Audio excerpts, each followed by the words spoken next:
지금 이 글을 읽는 바로 이 순간에도 전 세계 어딘가에서 누군가는 판다를 보며 중국의 호감을 느끼고 있습니다. 또 다른 누군가는 판다가 떠난 뒤 외교적 긴장을 체감하고 있습니다. 1972년 두 마리의 판다로 시작된 이 귀여운 외교 전략은 이제 수십 개국으로 확장됐습니다. 이제는 수조 원의 가치가 오가는 거대한 소프트 파워 게임이 됐죠.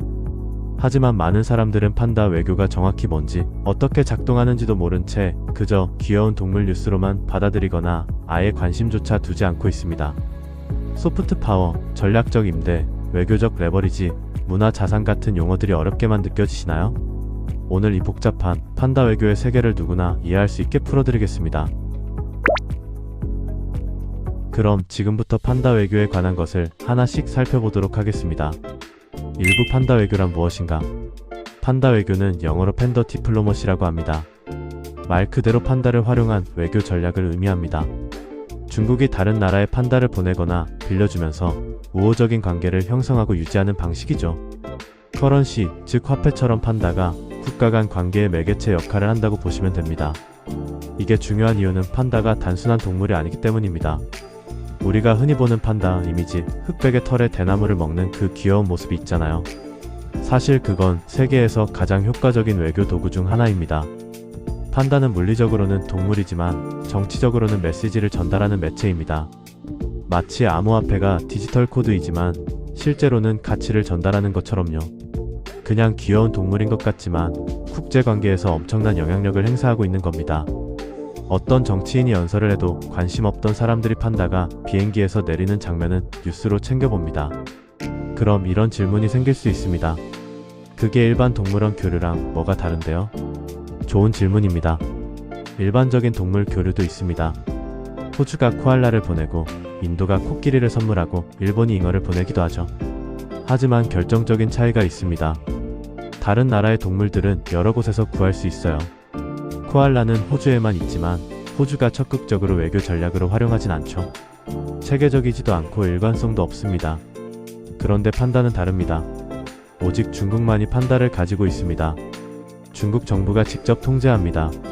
전략적 목적으로 배치합니다. 누구에게 보낼지, 언제 철수시킬지 모든 것이 계획되어 있어요. 이게 바로 톡점적 외교 자산이라는 개념입니다. 비트코인이 채굴량이 제한돼 희소성을 갖는 것처럼 판다도 중국만이 가진 희소한 자산이기 때문에 가치가 있습니다. 그리고 또 하나 중요한 차이가 있습니다. 대부분의 동물 교류는 그냥 선물입니다. 한 번 주면 끝입니다.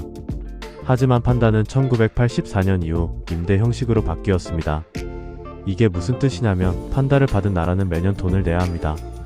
계약 기간이 끝나면 갱신 여부를 협상해야 합니다. 중국은 언제든지 판다를 돌려받을 수 있는 권리가 있어요. 마치 넷플릭스 구독처럼요. 돈을 내는 동안만 콘텐츠를 볼 수 있고 구독을 취소하면 끝나는 거죠. 판다도 마찬가지입니다. 관계가 좋을 때는 계속 연장되지만 관계가 나빠지면 철수될 수 있어요. 2부 소프트 파워에 의해 그럼 왜 판다를 보내는 게 외교적으로 효과가 있는 걸까요?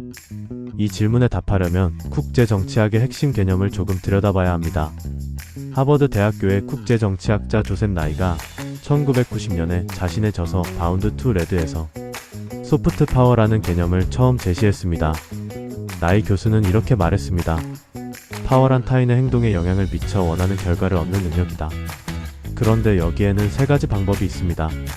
첫째, 강압입니다. 영어로는 코어션이라고 하죠. 협박과 위협으로 상대를 굴복시키는 겁니다. 내 말 안 들으면 공격하겠다, 경제 제재를 가하겠다 이런 식이죠. 둘째, 유인입니다. 영어로는 인두스먼트라고 합니다. 돈가 보상으로 상대를 움직이는 겁니다. 이걸 해주면 원조를 주겠다, 무역협정을 맺어주겠다 같은 방식이죠. 셋째, 매력입니다. 영어로는 어트랙션입니다. 상대가 스스로 원하게 만드는 겁니다.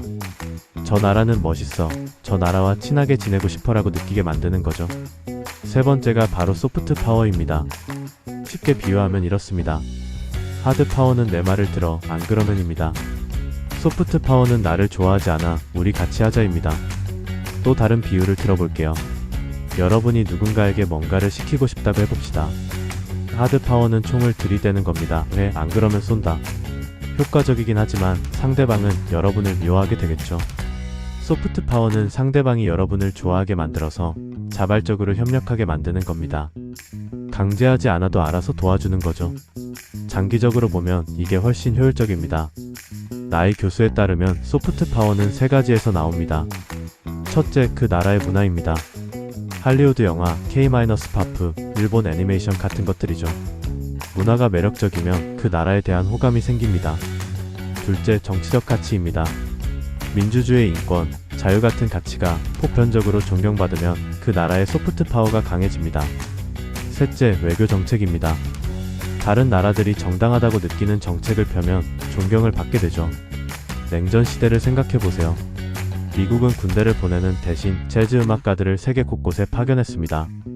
루이 암스트롱, 듀크 엘링턴, 티지 길레스피 같은 전설적인 뮤지션들이 동유럽, 중동, 아프리카를 순회하며 미국의 가치를 전파했죠. 소련이 미국은 인종차별 국가다라고 선전하며 미국은 흑인 재즈 뮤지션을 보내 우리나라에서는 재능 있는 사람은 누구나 성공할 수 있다는 메시지를 전달했습니다. 이게 문화 외교의 힘입니다. 그럼 왜 중국은 소프트 파워가 필요했을까요? 중국은 급속한 경제 성장을 이뤘습니다. 개혁 개방 이후 세계 2위 경제대국이 됐죠. 군사력도 크게 강화했습니다. 항공모함을 건조하고 우주에 사람을 보내고 핵무기도 보유하고 있어요. 문제는 이런 성장이 주변국들의 경계심을 불러일으켰다는 겁니다. 중국이 너무 강해지고 있어. 중국이 패권을 잡으려고 해. 중국은 위협이야 같은 인식이 퍼졌죠. 특히 인권 문제, 티베트 문제, 대만 문제, 남중국해 영토 분쟁 같은 이슈들이 중국의 이미지를 악화시켰습니다. 서방 언론에서 중국은 자주 부정적으로 묘사됐어요. 중국 지도부는 이 문제를 인식했습니다. 하드 파워만으로는 한계가 있다는 걸 깨달은 거죠. 군사력으로 위협하면 할수록 반중 감정만 커질 뿐이니까요. 그래서 소프트 파워에 투자하기 시작했습니다. 공자학원을 세계 곳곳에 세우고 중국 문화를 홍보하고 1대1로 사업을 추진했죠. 그리고 그들은 완벽한 도구를 이미 가지고 있었습니다. 바로 판다였습니다. 판다는 중국의 소프트 파워 전략에서 가장 성공적인 사례 중 하나입니다. 왜 그런지는 조금 뒤에 자세히 설명드릴게요. 3부 판다 외교의 역사, 당나라부터 현재까지. 이제 판다 외교의 역사를 살펴보겠습니다. 생각보다 훨씬 오래된 역사를 가지고 있어요. 판다 외교의 가장 이른 기록은 당나라 시대로 거슬러 올라갑니다. 7세기경 측천무후가 일본 천황에게 판다 한 쌍을 보낸 것으로 알려져 있죠. 물론 그때는 외교 전략이라는 개념보다는 진귀한 동물을 선물한다는 의미가 더 컸을 거예요. 하지만 1300년 전부터 판다가 외교적 선물로 사용됐다는 건 흥미로운 사실입니다. 현대적 의미의 판다 외교는 20세기에 시작됩니다. 크게 두 시기로 나눌 수 있어요. 첫 번째 시기는 선물의 시대입니다. 1941년부터 1984년까지죠. 1941년 최초의 현대적 판다 외교가 시작됩니다. 당시 중국은 일본의 침략을 받고 있었어요. 중일전쟁이 한창이었죠. 미국은 중국을 지원하고 있었습니다. 장제스의 부인 송메이링이 미국의 지원에 감사하는 의미로 판다 한 쌍을 선물했습니다. 이것이 중국에서 서구로 보내진 최초의 판다였어요. 이 판다들은 뉴욕 브롱크스 동물원에 도착했고 엄청난 관심을 받았습니다. 미국인들은 처음 보는 이 신기한 동물에 열광했죠.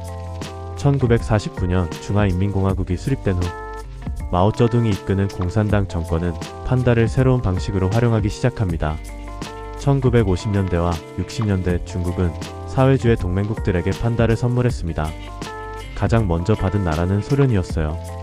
1957년 핑핑과 치치라는 이름의 판다 한 쌍이 10월 혁명 40주년을 기념해 소련으로 갔습니다. 우리는 같은 사회주의 진영이다라는 메시지였죠.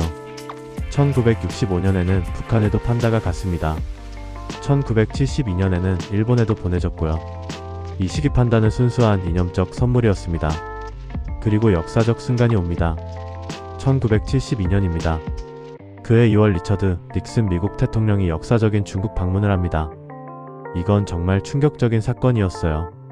왜냐하면 미국과 중국은 25년 넘게 적대 관계였거든요. 한국전쟁에서 서로 총을 겨눴고 미국은 중국을 인정하지 않았습니다. 대만만 진짜 중국으로 인정했죠. 그런데 갑자기 미국 대통령이 베이징에 간 겁니다. 닉슨의 방문 목적은 소련을 견제하기 위해 중국과 관계를 개선하는 것이었습니다. 냉전의 판도를 바꾸는 결정이었죠. 닉슨과 마오쩌둥의 만찬 자리에서 재미있는 일이 벌어집니다. 퍼스트 레이디 팻 닉슨이 중국 동물원에서 판다를 보고 완전히 반해버린 거예요. 그녀가 판다에 대한 애정을 표현하자 저우얼라이 총리가 즉석에서 말했습니다. 드리겠습니다. 그리고 링링과 싱싱이라는 이름의 판다 2마리가 워싱턴 DC 국립동물원에 도착했습니다. 그날 첫날에만 2만 명이 동물원을 찾았습니다. 비가 쏟아지는데도 사람들이 줄을 섰어요. 첫 해에만 110만 명이 방문했습니다. TV 뉴스는 판다로 도배됐고 신문 일면에 판다 사진이 실렸습니다. 미국 전역에 판다 열풍이 불었죠. 이 장면이 왜 중요할까요? 총 한 발 쏘지 않았습니다. 조약 한 줄 서명하지 않았습니다. 정치인이 연설 한 번 하지 않았습니다. 하지만 전 세계가 알아들었습니다. 미중 관계가 바뀌었다. 판다 2마리가 수십 년간의 냉전 척대 관계가 녹아내리는 순간을 상징한 겁니다. 어떤 외교 문서보다 효과적이었어요. 판다 외교가 성공적인 이유로 학자들은 두 가지를 자주 꼽습니다. 첫째, 판다의 전 세계적 호소력입니다. 둘째, 중국에서만 발견된다는 독점성입니다. 이게 바로 소프트 파워의 힘입니다. 그저 귀여운 동물 2마리를 보냈을 뿐인데 미국인들의 마음이 움직인 겁니다. 그 후에도 판다 선물은 계속됐습니다. 중국과 관계를 개선하는 나라마다 판다가 갔어요. 그리고 1984년 게임의 규칙이 바뀝니다. 사부 선물에서 임대로 즉 전략의 진화. 덩샤오핑의 정책 전환으로 판다는 더 이상 선물이 아닌 임대 자산이 됩니다. 배경에는 세 가지 이유가 있었습니다. 야생 판다 감소로 인한 보존 문제, 개혁 개방 이후의 경제적 계산, 그리고 외교적 협상력을 유지하기 위한 전략적 유연성이었습니다. 이후 판다는 보통 10년 단위로 임대되며 연간 비용과 관리 조건이 계약에 포함됩니다.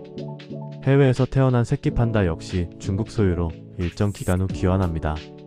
이는 판다의 완전한 소유권과 공급권을 중국이 유지한다는 뜻입니다. 중국이 판다를 선택한 이유도 분명합니다. 독점적 자산이라는 점, 전 세계적 호감도, 비공격적 이미지, 조용한 외교 신호 전달, 그리고 언제든 회수 가능한 유연성 때문입니다. 판다 외교는 협상, 준비, 공개, 유지, 갱신의 단계로 작동하며 각 단계는 양국 관계의 온도를 보여줍니다. 효율적이고 지속적인 소프트 파워 도구지만 윤리 논란과 비용 부담이라는 한계도 함께 존재합니다. 오브 판다 외교를 읽는 법. 판다 외교를 이해하려면 귀여움부터 보지 말고 움직임부터 봐야 합니다. 판다가 언제 가는지, 언제 연장되는지, 언제 떠나는지를 보세요. 그 타이밍에는 항상 외교적 메시지가 담겨 있습니다. 계약 조건은 더 중요합니다. 기간, 갱신 여부, 새끼 판다의 귀환 시점은 양국 관계의 온도를 보여주는 지표입니다. 뉴스가 판다를 어떻게 보도하는지도 살펴보세요. 같은 판다라도 어떤 나라는 환영으로, 어떤 나라는 논란으로 다뤄집니다. 감정에만 반응하지 말고 역사적 맥락과 양국 관계의 큰 흐름 속에서 판다를 읽어야 합니다. 6부 미래 전망과 결론. 판다 외교는 당분간 사라지지 않을 가능성이 큽니다. 너무 효과적인 소프트 파워 도구이기 때문입니다. 다만 윤리적 비판과 국제 갈등 속에서 활용 방식은 점점 더 정교해질 것입니다. 판다는 하드 파워와 결합된 스마트 파워 전략의 일부로 계속 사용될 가능성이 큽니다. 오늘 우리는 판다 외교의 개념과 역사, 그리고 그 작동 방식을 살펴봤습니다. 핵심은 단순합니다. 판다 외교는 매력으로 관계를 움직이는 전략입니다. 하지만 그 귀여움 뒤에는 언제나 냉철한 계산이 있습니다. 다음에 동물원에서 판다를 보게 된다면 그 얼굴 뒤에 숨은 외교의 세계를 한 번쯤 떠올려 보세요.